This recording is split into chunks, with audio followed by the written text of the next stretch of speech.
So today, in our new series focused on VPs who scale, I am speaking with Jonnie Cartmill, who's the VP of Sales at Sendcloud. How are you doing, Jonnie? Yeah, really good, Matt.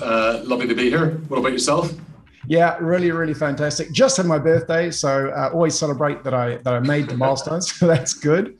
That's good. And I was thinking, it's been a wee while since we first met. You and I actually caught up in person in London in 2019 at one of our sales leadership programs, which feels like a lifetime ago. Speaking of birthdays, because a lot's happened between now and back then, right? Yeah. Listen, that was a lot of fun. I think, first of all, I really enjoyed that course. I think it was nice to come to London, to get out of the Dubai heat and to meet yourself and all the team. I really learned a lot. But yeah, it's been a whirlwind. So I think, what is it, coming up to almost 2 years. What have we been up to? I've packed the bags from Dubai with my 2 lovely kids and one lovely wife, and we have moved across to the Netherlands. We've joined this crazy scale up called Sendcloud, which has been growing at an absolute rapid pace. Just enjoying life in the Netherlands, enjoying the new gig and learning a lot. Quite the contrast, isn't it? And most folks will know from my accent that I'm from New Zealand, as it happens, which has sort of got probably a closer climate to Netherlands than not. And now, of course, I live in Las Vegas. I feel like we might have just done a little switch there. We're running 45, 47 degrees Celsius, about 118 Fahrenheit here. It's kind of nuts. And you would have had plenty of that stuff in Dubai. Yeah, totally. I think 50-degree heat was normal, but not for an Irishman in Dubai. Maybe I'm a little bit closer to what I'm used to these days. Yeah, 100%. In fact, I got to visit Ireland year before last, which was fantastic. We can talk more about that another time. But today we're going to talk about your journey at Sendcloud. But before we do, I'd like to sort of figure out how you got there, because it's a really great story. Unless my math's off, which it often is, you're around 13 years into your career, give or take. Is that about right? It is, yeah. I keep telling people in interview processes I've been doing it for 10 years, and then I realize actually it's a little bit longer. So it's been about 13 years now in SaaS sales leadership. Before that, I did door-to-door sales actually for a couple of years as a job whilst looking for a job during the economical collapse in 2007. But I'm really fortunate to have stepped into the world of SaaS, I think, around 2007-8. I originally worked for a company called Meltwater. So I saw that scale from a couple of hundred people when I joined 2008 to just over 2,500 people when I left in 2019. And I suppose had all the benefit of going through that kind of school of sales and leadership training. The company grew from 50 million ARR to nearly 500 million ARR, and you see a lot of change with that. I don't want to skim over this, because this is a really great story. Before we talk about this, though, Meltwater, what do they do? Yeah, sure. It's an online media monitoring company. So they kind of gather business insights for companies to help them make better, more informed decisions from online media, social media, to analyze and then to help companies engage with that data in a very meaningful way. So I think creating competitive advantage is the aim of the game for them. Yeah, I mean, they really are a real success story, but so is your journey with them. And, 5 promotions, if I'm not wrong, and you manage teams UK, Middle East, Asia, and Africa. Could you walk us through that journey? Because I think people are going to be fascinated. There'll be so many people watching and listening to this. Like, how do I get to where Jonnie is now? And your journey has been fantastic. And particularly, I think, contrasted with a lot of the sort of portfolio career approach a lot of folks are taking, where every couple of years they're bouncing around. Love to know a little bit more about that journey and kind of what motivated you to stay at Meltwater and your experience of doing so.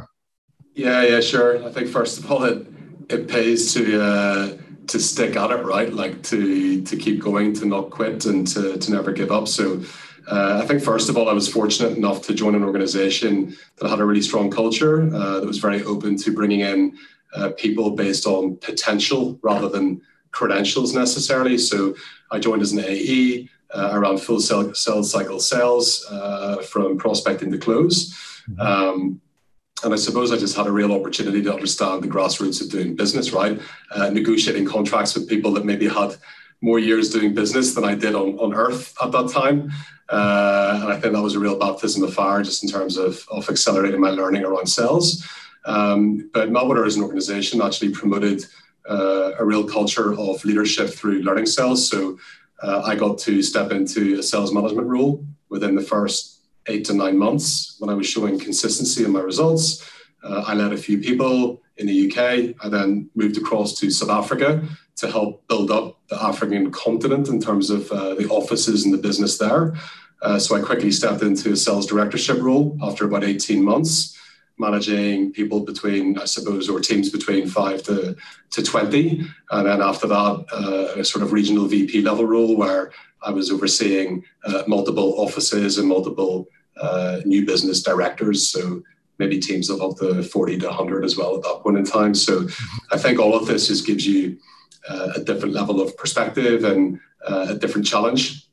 But I think the cross-border nature of it as well was extremely exciting, right? So when I was given a chance to go and step into a plane and fly across to Africa or do the same thing with the Middle East, I just decided to give it a bash because I thought that was certainly something that I could learn from. And I suppose that would make me stronger and better in the future. And I think all of that experience has then given me the confidence to be able to take this next step, right? To move into another company that's going on a similar growth trajectory, but with the benefit of 10 or 11 years worth of experience that you can apply in terms of the things that went well, but also the things that didn't go so well, so that you can not make those sort of mistakes again as well. Yeah, I think, for folks in their 20s, given the opportunity to take an offshore posting, grab it with both hands, right? There's so many great things that come from 100%. It. And I can only imagine now the network, the professional network you must have that spans the globe, right? If you think about that and you're with an organization that is expanding fast, and in the future, multinational team building is real tough if you don't have those networks, yeah? So how do you maintain contact with those folks? And if so, how? Yeah, definitely. Like, I think Cape Town, when we built that office back in the day, it was known as the People Development Factory. I think we sent out maybe 10, 20 leaders all over the world, from San Francisco to London to Amsterdam to Shanghai to New Delhi. And I think one of the benefits of getting to work in this type of space and with so much talent is that you then do have a very strong pool of contacts, but also friends that you build over the years. So I think even last Friday, I was catching up with a buddy of mine who's traveling over from Cape Town, a Dutch guy. We went for a couple of beers in Amsterdam, and I actually hired him 10 years ago, and it's great to see how he's getting on. And I think it's really important to keep touch with people for sure. Yeah, I think that's true. And some of these iconic brands, the Meltwaters, the Salesforces, all have one thing in common, I think, in this incredible bond, almost like the shared adversity of experience, right? When you're getting a company off the ground, just scaling, lots of mistakes are made, and you're in the trenches together, so to speak. And if I look at the diaspora of these organizations, they go on to build amazing things. And there's this sort of executive vacuum that sort of trails behind you, doesn't it? It's like, look, I need someone who's great at product management or customer success or whatever, and who are you going to turn to but the folks that you've been through that experience with already. So I think something that people shouldn't discount is the tenure that folks like yourself have had to push through some of the adversity, because through that adversity creates these very, very strong bonds that serve you well in the future. Yeah, I couldn't agree more, right? I think just to go back to the kind of never giving up, never quitting, the stamina, the drive, the resilience that you need in sales, whether you're an individual contributor or whether you're a sales leader. I think as long as you have got the right people and you're surrounded by the right culture to enable you to be successful, just stick at it, right? Like, look at any successful sporting team or sporting individual contributor. I think about tennis a lot. I play a lot of that, and Wimbledon has just been, Novak Djokovic doesn't get through 20 Grand Slam wins without coming up against it mentally, physically. And it's not just him, it's also his team. So I think if you create the right environment and you've got the drive and the will to succeed, then you will get through. But I think in the end, that makes you better, right? So whether he goes off to do bigger and better things when he finally retires and maybe goes and spends his time in a different space, let's see. But I think it's the same thing in sales, right? Like there's so much on offer for people at an IC level and also at a leadership level. There's so many great companies. There's so many places that you can work. But you need to give yourself the chance to be able to have those opportunities. And I think if you stick at it and if you do well and show that you can get through the tougher times as well as enjoying the good times and all of the wins, then I think that sets you up for long-term success. So. 100%. And we're going to come back later in our conversation around sort of how you prepare yourself mentally to manage through these tough times. It's interesting to me, though, at this moment, as we're speaking, there's a lot of mergers and acquisition activity. And I've been counseling a few people through that process because the first instinct, due to the uncertainty, a lot of people quickly put their eyes on the door. And what I always say, look, change always represents opportunity. So, at least give the organization the opportunity to present you with options, right? Because, going through one of these processes is a real growth experience. So, I think you would agree. It's growth through challenge, growth through change is where it happens, right? If it's easy, we don't grow, right? Yeah, I agree. But I also think, I think the onus is it's on both sides. It's really important to have that type of mindset. When you're the person in the job or in the role within the company, but equally, I think at a leadership level, you got to be proactive. So something that we've started doing in Sendcloud, actually, which I really like, is we're conducting stay interviews. And I never did this beforehand. So we're kind of proactive, irrespective of the time of the year. It doesn't need to be like a quarterly review or some sort of contract renewal. There might just be an opportunity to sit down and have a lunch with somebody and run through the reasons why that person would want to stay or maybe why they would not. And I think if you create that type of open culture where it's okay to talk about the good stuff and maybe the not so good stuff, then you have a chance as a leader proactively to figure out how you can continuously improve. And I think it creates a level of confidence and trust with the employee as well. So these sorts of things should also not be forgotten about. I think they're incredibly powerful. Otherwise, what ends up happening, right? So somebody has an issue and they don't tell you, they're unsure, maybe they're not confident enough to discuss it with you, and all of a sudden you have a resignation letter, and that's not good for either side, right? So I think it's one thing hiring great talent, but it's another thing really retaining top talent for as long as you possibly can as well. It's really important. Brilliant. Beyond sort of the post-onboarding interview to see how things are going, I've never heard of this. And it's great because we take it back to your sporting analogy. It's the difference between rehab and prehab, right? And it sounds like prehab to me. I love it. So probably a really good time to have a look at Sendcloud. I mean, very impressive growth stats since you took on the role nearly 18 months ago. We did a little bit of research on you guys, and you've taken a bit over 26 million in funding, most recently in 2020. And what we found is you're the highest performing service offering in the shipping category on G2 with very strong customer reviews. So what is it exactly Sendcloud does? So Sendcloud is an all-in-one shipping platform for online web stores and e-commerce merchants. And we really help to connect carriers in local markets with these e-commerce merchants. It helps them to save time, to save money, and to streamline that shipping process. So from sort of checkout to returns. And it's designed for the merchants themselves to automate things, but then also to create a really strong experience for the end customer as well. So this is really interesting to me. Am I missing the point where I think it feels like you're a little bit like Shopify to the extent that you're fighting back for the little folks against the Amazons of this world and sort of empowering merchants to do things for themselves in a way that gets the benefit of scale. Am I kind of on the right mark there? Yeah, look, exactly. I think that this is why it was designed at the start. So our founders, they had an online web store. They were doing really well. And they found that quite early on that the biggest cost that they had was shipping. And arguably, it kind of wasn't fair, right? So they realized the larger online stores were able to negotiate better rates than the smaller stores, and therefore they were less competitive. So they didn't think that was fair. So they actually went off and negotiated discounted rates with local carriers, and then they tried to resell that. And I think that enabled a win-win-win, right? So for the carriers, they got new customers. For the online web stores, they got better rates. And then, of course, Sendcloud was able to build up a really strong platform. So I think it just helps to create that kind of competitive spirit in the space. But yeah, people would kind of look at us as maybe being the Aiden or the Stripe of shipping. We kind of connect everybody together in one central pod. I love it. And given the fact you've taken 26 mil, it's probably a bit late for me to dip my wick in here with my little baby angel investing, but I would love to be in Sendcloud. What an exciting value proposition. So look, when you rocked up about 18 months ago, can you just share with us what you found? Like, how big was the org, and then what's happened since then? And I'd love to know a little bit about your structure as well as you go. Yeah, sure. So the sales team was around about 20 people. The company was around about 100. But in the sales org, 20-man team, 8 different markets. So sort of small sales teams, mostly based in Eindhoven, and then also an office in Munich. And we had different structures, I suppose, in different regions, right? So what happened in the Benelux wasn't necessarily the same as DACH or in Southern Europe.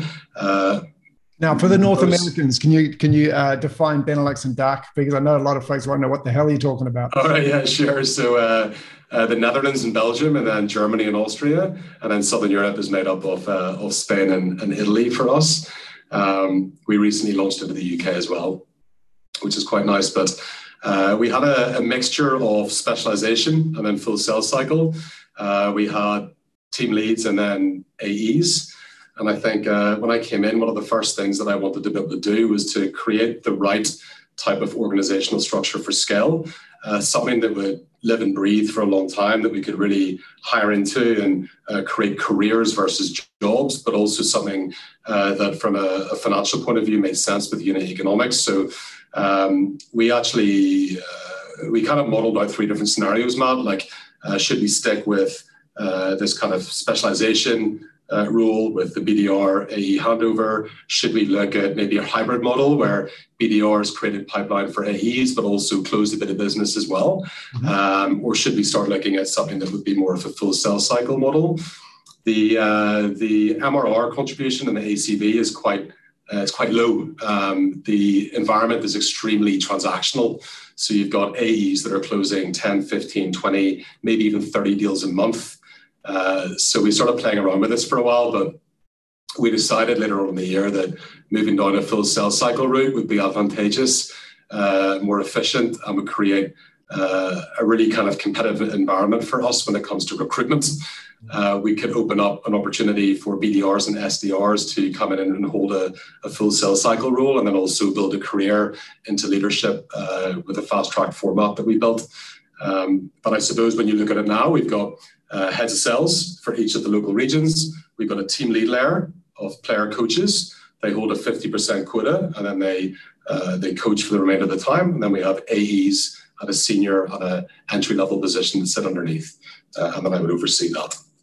So that's something I'd like people to think about, right? In SaaS, the sort of people walk blindly, I think, along with the specialization of roles, just because that's the way the best companies do it. But I always like to go back to first principles at why are you doing this? And to your point around unit economics, oftentimes it doesn't make sense. I can think back, in fact, to one of the more successful SaaS companies in North America, PandaDoc. And for those of you who don't know, compete with DocuSign and other e-signature things. They do a lot more than that in terms of content creation or document creation. But they had specialization, and their then VP of sales, a guy called Jared Fuller, who's over at Drift now, thought he'd do an experiment. As he put it to me at the time, he found that his MRR almost doubled in a month when he took the friction of the SDR out of the way of the AE.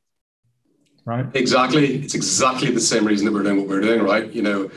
Why not make it really, really easy to buy the platform? I think if you've got customers, especially on the inbound channel, that are coming through and they've engaged with your content, right? They're interested in taking it to the next step. Why have a handover process? It doesn't make sense.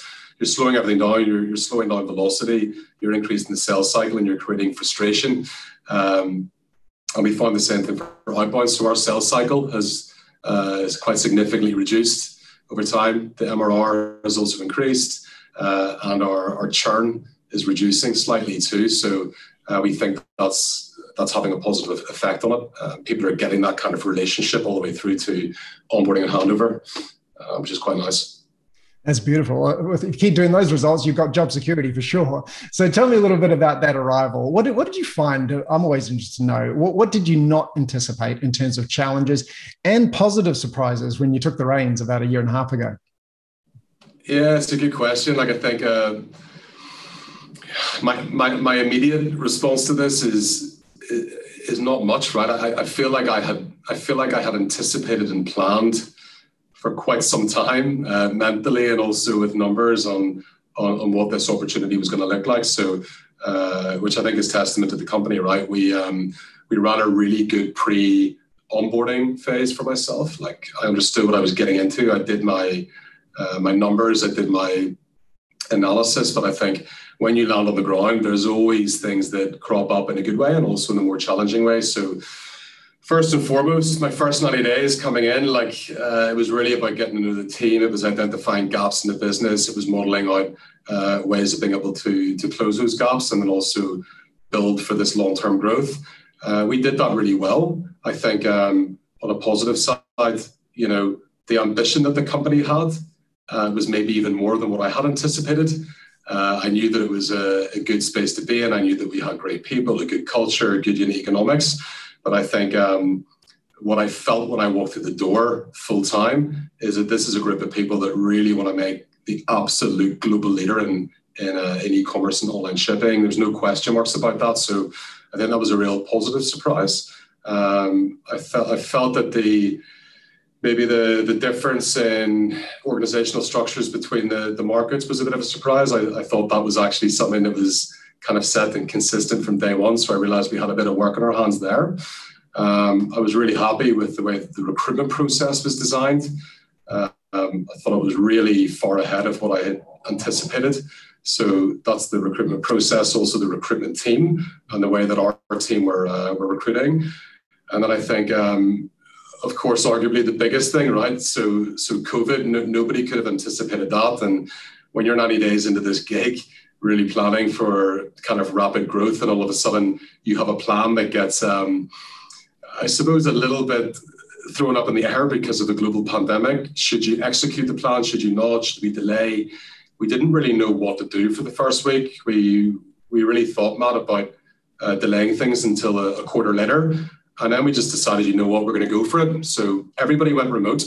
And just to put it into context, Sendcloud has been built on a centralized structure. So the founders have really managed to get the team to where we've got to company-wide by building this kind of epicenter in Eindhoven of culture. Multinational teams walking around, high-fiving, enjoying each other's time, sharing knowledge. And all of a sudden, when you're going through hyperscale growth and you can't do that and you're forced to work from home, the question is, should we do that? Should we not? And I think we just decided, you know what? The best teams are the most agile. The best teams go for it. We mitigate risk by planning ahead. And then we back ourselves, right? So I think we just decided to go for it in April. We didn't slow down. And I think that's paid off quite well so far. So that's been a challenge for all of us, but it certainly was for me when I stepped into the role. Yeah, no, but still, I mean, clearly the right move. It's been going very well, hasn't it? And so as you came out of that first 90 days, like all VPs, you're going to figure it out, look, here are some resources I need. It'll be people, technology, other sorts of investments. Can you share how that process went for you and sort of how you defend or support your requests for any and all of those investments? Because that's always interesting for the new hire. How did that work for you? Yeah, sure. For me, I break down a sales team into three kind of core ingredients for success, right? So people, business, and then culture. And I think in that 90-day period, I was evaluating our business on the people side. So let's look top of funnel, right? The hiring process, then going to the next stage, the training, and then the retaining of our talent. What is it that we're good at? What do we need to improve on? And I looked at tools, of course, that were going to help us to do that. When I knew that we were going to be onboarding and hiring a lot of people over the course of the next few years, then I wanted to make sure that we would have the foundation built for us to do that really successfully. So, of course, we looked at different LMS systems that we hadn't had in place. We looked at sort of external knowledge or training that could be accessible to our team for self-learning. It's one of the core cultural values that we have in Sendcloud, grow and learn. And then on the business side, it was really looking at what could help us improve velocity. Everything that we do here is constantly focused on one of the four levers of velocity, right? And the aim of the game for us was to make sure that we could speed up the amount of time, or just give the amount of time our reps needed to do business versus everything else. And then the cultural side was connecting everybody. So we evaluated it that way. I then backed up with data, of course, data-driven insight, like what it is that we needed, why, when. And I presented this to the founders. And I think when you present something with a well-thought-out process with data that backs it, and then also the confidence of maybe experience and just openness, then those things come together. So for us, it wasn't so much a battle of having to secure budget. We're a very, very cost-efficient company. We've got to where we've got to without needing to burn so much money, but we also have very high ambition for aggressive growth going forward. So I suppose it was just showing that I had a logical way of thinking about things. And I think then whenever you go into buying tech, the first time you do it, you should do it well. Make sure that you get a good deal. Make sure that you work really well with the vendor, and that's a partnership, because the rollout is going to be the most important thing, right? It's one thing buying a product that's going to help you, but it's another thing actually making sure that it's implemented really well, and that's a two-way street. So I think something that we've really tried to focus on is making sure that what we get is used well, it's adopted, and that we're actually measuring impactful results afterwards. Because if you do that well, then in the future, of course, the door will be open at a founder level or executive level to have more of this if you need it. 100%. And look, it's in project management, or the Project Management Institute, they always talk about the business case review period, right? The did we get what we thought? And look, in practice, I don't know if this has been your experience, but I rarely see people actually do it. And it's so important, because to your point, it means the second ask you have in a year's time or 2 years, it'll be well received, because you've been responsible steward of the resources, right? You did what you said you'd do, or if it didn't give the ROI, you know why and what you do differently, right? Has it been your experience that you see this? Is this something you learned at Meltwater, or how did you know to do that? I think it's enterprise sales. I think sales in general has taught me how to run a process, right? Like whether that becomes something that you then need to project manage internally, or whether it's working with a new team member, it's a stepping stone process. So yeah, of course, in Meltwater, we fought for these things, but we were so much larger whenever I stepped into a leadership role. We didn't have a small team that required me to have to go after the LMS system. That was already there. We had a dedicated SOPs and enablement team that was set up to do these things. So I experienced it within a company that was going through these changes, but I think doing it for the first time, I just knew that it was a value building exercise, right? Is this going to add value to my team? How do I then showcase to my team at a founder level that I can actually run a process like this? And then how can we as a team at a leadership level locally actually implement and execute something well, so that when we need extra stuff in the future, we can get it. And also if it doesn't work out, then we can put our hands up and say, hey, that didn't work out, we've learned. I think it's being honest on that level as well. So not every piece of tech stack that you buy is all of a sudden going to change the world. I think you need to use whatever you've got really well. So I learned a little bit from being on the receiving end of it, and I learned a little bit from, I suppose, learning sales over time. Yeah. Oh, fantastic. Well, look, I'd like to switch gears now. Why don't we talk about your experience managing cross-cultural orgs with people located in different countries? Because this is not necessarily a common experience or set of skills folks have accumulated, but very, very important, and particularly in the new world order with the remote context, because you're used to this. You're used to being remote or being a remote office and whatever else. So what learnings can you share for people who are doing this for the first time?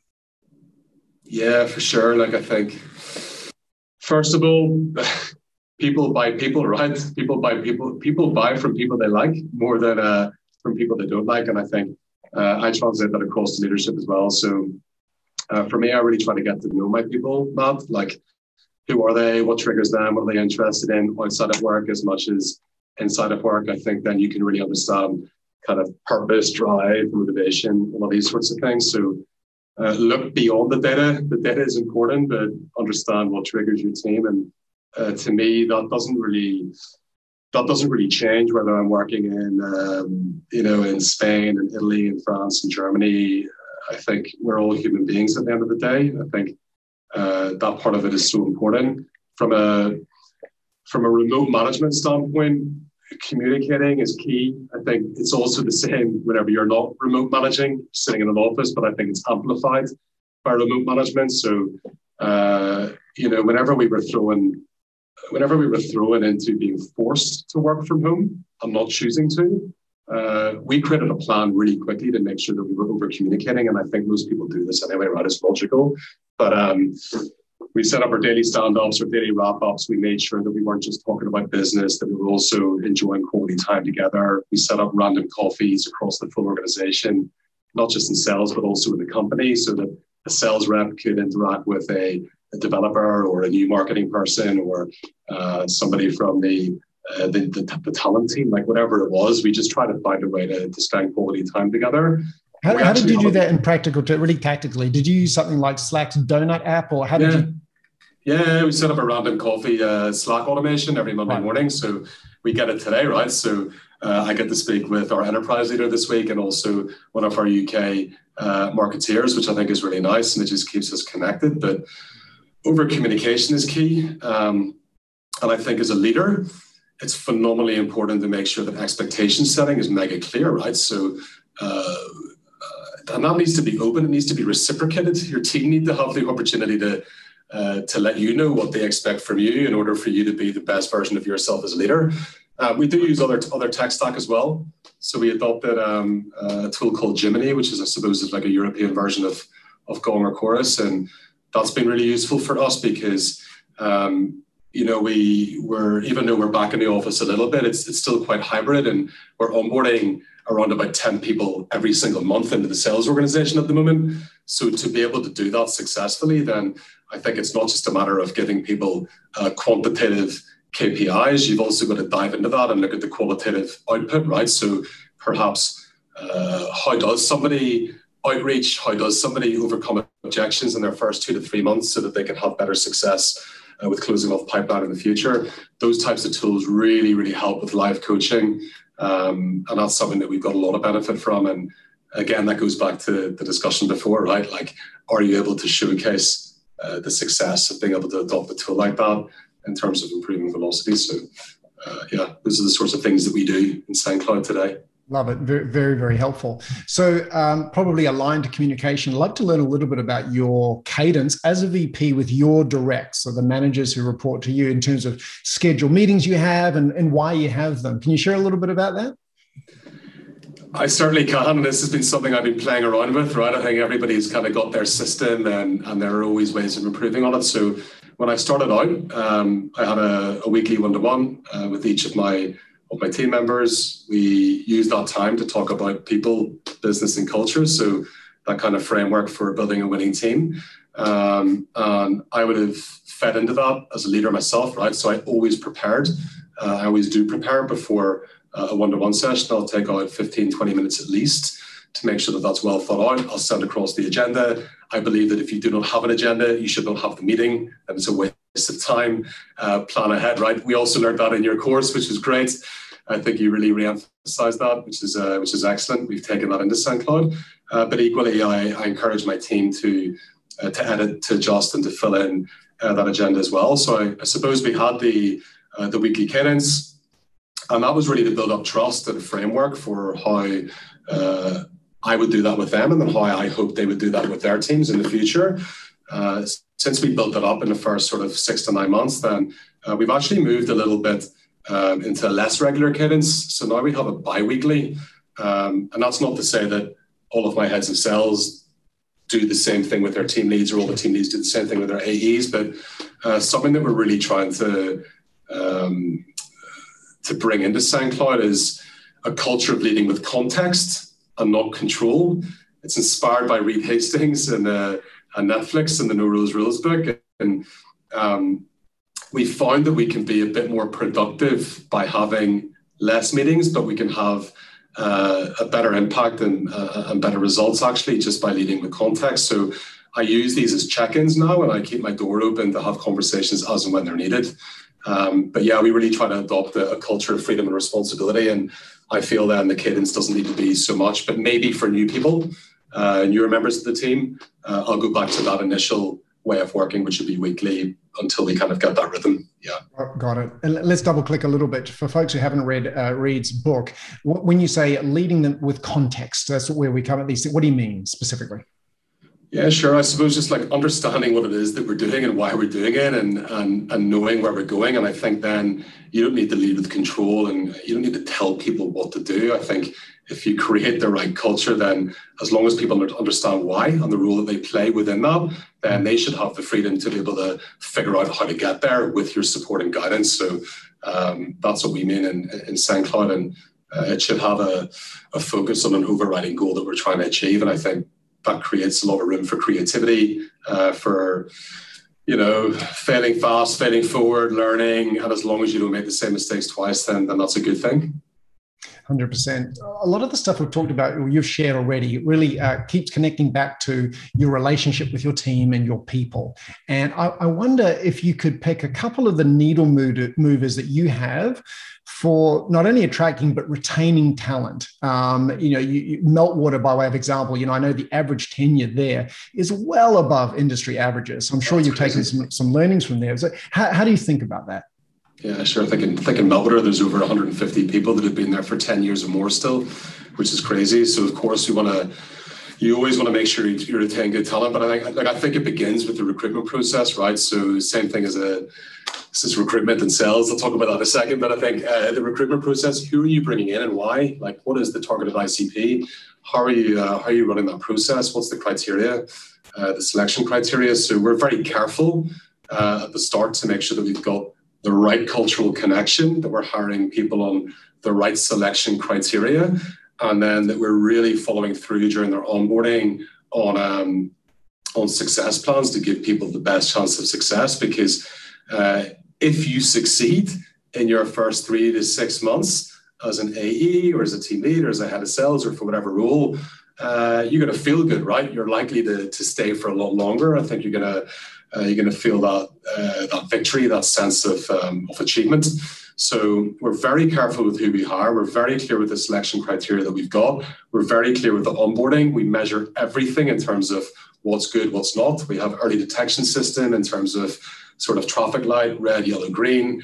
And so that means that we can be proactive versus reactive in that initial phase of somebody's career, right? And I think if you get those things right and you build then a strong career development program where people know exactly what they need to do to get to the next stage, that there are clear expectations, that there are frequent touch points and reviews, then likely you'll have people staying with you for a long time. And I think it's exactly the same thing in sales. Bring in the right customers, onboard them correctly, show them value as quickly as you possibly can do, keep in touch with them during a period of time where they're doing EBRs, whatever it may be, and the likelihood is that they will renew with you, maybe on an MYD, right? And I think it's exactly the same thing with people. So we're quite data-driven with that and very clear with the strategy. So a topic you brought up twice, which I would like to reinforce with folks, is this concept of having the path forward or the success path. You talk about careers and the career architecture and growth.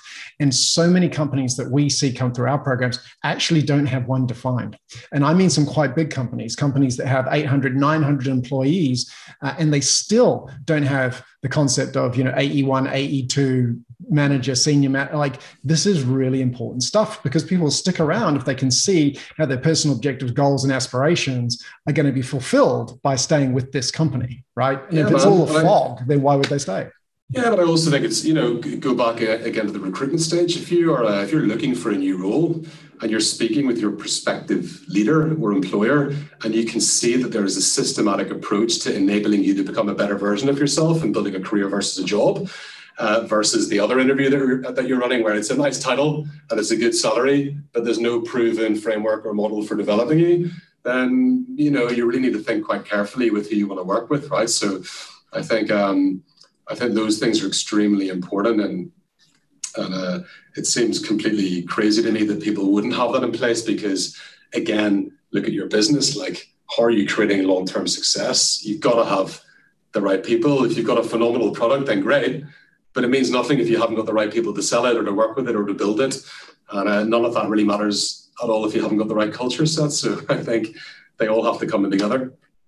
100%. And look, we're coming toward the end of our time, but I think we can squeeze in a couple of bonus questions if you're up for it. Maybe we could start with this. What advice would you give to new AEs and sales leaders? There's some pearls of wisdom we could sprinkle out there.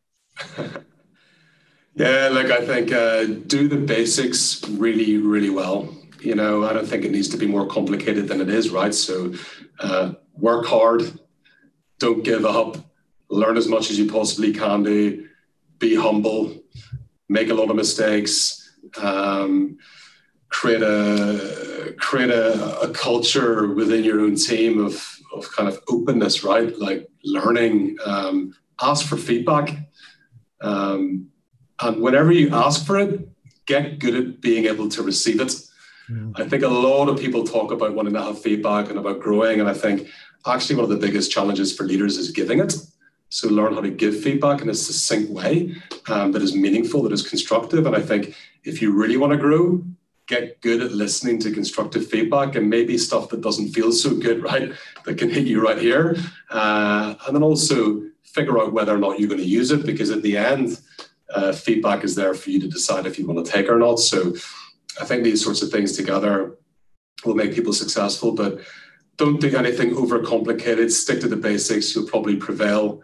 Take a look at the Italian football team. Maybe they practiced a little bit more recently on their penalty shootout techniques than England. Maybe that got them through the line. It doesn't need to be complex. Just do the simple stuff well and you'll probably succeed.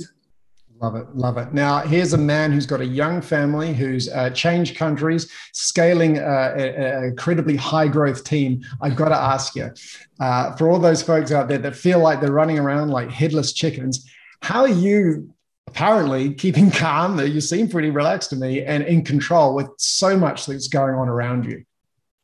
Yeah, look, I think a lot of us can get stressed out with work or feel the pressure or not make sense of where you are, right? So for me, kids definitely help, that's for sure. For any parents out there, I think these are life-changing moments. It gives a real sense of perspective. I think my stepdad said to me whenever my first kid was born that now I should understand what the meaning of life is, which is certainly true. It gave me a lot of focus, right? So I think going home to the kids is excellent. But for me, it's also sport. You know, everybody's got extracurricular activities and things that they get up to outside of work. My form of meditation, like I was saying to you beforehand, Matt, is running at the moment. It really clears my head. I can hear myself breathing. I focus. It separates my day. The same thing can be said for the gym, right? I really enjoy that. And I think if I don't have that, then I can feel a little bit agitated and anxious. But when I have that, it allows me just to think, to compute and everything else. I've got a story that I never told you before in London, I think, beforehand. So for me, maybe a bit of a life-changing moment. But back, I don't know, nearly 10 years ago in Mozambique when I lived in South Africa, I was on holiday there. I went scuba diving with my girlfriend, who's now my wife. And whenever we came up from our dive, unfortunately, the boat was not there. It had gone. Oh my God, it's the deep blue. I've seen this movie. We got it's the same thing. Really, we were just lucky that we got out of it. So we got stuck out there for a good few hours until the sun was setting, I think 4 or 5 hours. And I think when you're in those moments, you have a bit of perspective, right? And I think you realize what's important, what's not. And maybe for me, after that time, as well as kids, I just realized that don't take things too seriously. I don't mean don't take things seriously, but just don't take them too seriously. Like enjoy what you have an attitude of gratitude, not to sound too cheesy and American, but I think it's really, really important to know what you've got, know what's sitting in front of you, make the most of it, realize that what you have, somebody else wants, and you should really, really give it your best shot. So, for me, these sorts of things keep me in check, and I do goal setting as well, right? So I think it was Max Altschuler, if I'm pronouncing his name correctly. Altschuler, yeah, man, he's got a really, really good podcast on Sales Hacker that talks about this, and I actually ran this session with my team in January, which is all about goal setting. And I think if you could just break down your life into a few different buckets, and then go back in those buckets and understand, are you achieving the goals that you set out, and to do that with a regular cadence. So for me, that's every month, actually. I go into them and I deep dive, but every week I top it up on my Google Sheets. So I basically copied his framework. So anybody that's listening to this should go off and listen to that as well. That keeps me on track, right? So much happens, right? Hiring, training, sales, culture, activities, family life, sport, the full shebang. I think if I am able to spend 10, 15 minutes a week thinking about this, running, clearing my head, And then on a monthly basis, really figuring out, am I on track with the goals that I'm setting myself for the next 2-3 years' time? And that goes a really, really long way. And there's something that he does in his framework, actually, which I have done with my team, which is writing your future self a letter. So what is Jonnie going to be doing in 3 years' time? Where is he? What is he doing? Why is he doing what he's doing? And I'm going to start, I did that this year, and I will do that every single December to see how my life changes, and just to make sure that I've got that like clear focus on where I want to get to. And I think if you can do those things in sync and on a regular level and just spend that little bit of time, I think that, you keep yourself in control, and it's quite easy actually to figure stuff out mentally. I love it. So many actionable, tactical tips for people listening. It's fantastic. And one of the things I'll take away is if there's ever going to be a missed forecast, I say, well, at least I'm not by myself in the middle of the ocean being circled by great white sharks. Like, how bad can it be? Jonnie, really generous with your time today. Thank you so much. And look, all I'm worried about is when I get to see you in Vegas. When are you coming to visit me? Yeah, man. Look, we're going to be over for the SaaSy conference, so I think we'll be close by anyway. So hopefully we can get. I am at SaaSy. I will see you there. Good. We will do that, and I think then we already arranged that we would hook up right on my 40th birthday and your 50th birthday in Vegas for a party. So we'll do that as well, man. All right. Thanks again. Take care, my friend. Go, man. Cheers. Take it easy.